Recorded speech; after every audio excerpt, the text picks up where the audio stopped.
నిషేధిత మావోయిస్టు ప్రభావిత ప్రాంతాల్లో నివసించే ఆదివాసీ ప్రజలకు విద్య, వైద్యం, రవాణా సౌకర్యాలు అందివ్వడమే ప్రభుత్వ లక్ష్యమని భద్రాద్రి కొత్తగూడెం ఎస్పీ రోహిత్ రాజు పేర్కొన్నారు. చర్ల మండలం ఓంజుపల్లి, పూసుగుప్ప మారుమూల గ్రామాలు కలుపుతూ 1.9 కిలోమీటర్లు నిర్మించిన బీటీ రోడ్ స్పెషల్ బెటాలియన్ పోలీసులతో కలిసి సందర్శించారు. సుమారుగా 3 కోట్ల రూపాయలతో రోడ్డు నిర్మించడం జరిగిందని తెలిపారు. నిషేధిత మావోయిస్టులు ఆదివాసీ ప్రజలను అభివృద్ధికి దూరం చేయాలని చూస్తారని తెలిపారు.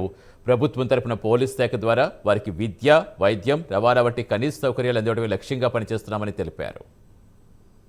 పరంగా హైలీ ఎఫెక్టెడ్ విలేజెస్ అవన్నీ కూడా వాళ్ళకు కూడా ఏంటంటే ఈ రోడ్ కన్స్ట్రక్షన్ అవ్వడం వల్ల డెవలప్మెంట్ యాక్టివిటీస్ పెరిగి చర్లకు భద్రాచలం రావడానికి కూడా సులభంగా ఉండి ఏదైతే నక్సల్ ప్రభావిత ప్రాంతంలో ఉన్నారో వాళ్ళ సైడ్ నుంచి కూడా జనజీవన స్రవంతిలో కలవడానికి, మెయిన్ స్ట్రీమ్ సొసైటీలో కలవడానికి ఈ రోడ్ అనేది చాలా ఉపయోగపడుతుంది. భద్రాద్రి కొత్తగూడెం జిల్లా పోలీసు అదేవిధంగా తెలంగాణ గవర్నమెంట్ కూడా ఈ ఎన్కౌంటర్ల కంటే ఎక్కువ కూడా సరెండర్ పాలసీకి చాలా ప్రయారిటీ ఇస్తుంది. దాంట్లో భాగంగానే మనకు బార్డర్ విలేజెస్ ఏవైతున్నాయో పూజారి కంకేర్ కావచ్చు, ఎర్రపల్లి, జారపల్లి, అదేవిధంగా కిస్టారం, ఇక్కడి నుంచి కూడా వాళ్ళు ఎవరైతే ACM rank party members, militia commanders వీళ్ళందరూ కూడా స్వచ్ఛందంగా వచ్చి మన దగ్గర లొంగిపోవడం జరిగింది. వాళ్ళకి ఏవైతే పునరావాసం కింద వాళ్ళకు ఏదైతే సాయం చేయాలో అది వెంటనే చేయడం వల్ల మిగతా వాళ్ళకు కూడా అదొక ఇన్స్పిరేషన్ లాగా ఉండి వాళ్ళు మన దగ్గరకు వచ్చి సరెండర్ అవ్వడం జరుగుతుంది. మన కౌంట్ ఇప్పుడు 6 మెంబర్స్కు తగ్గింది.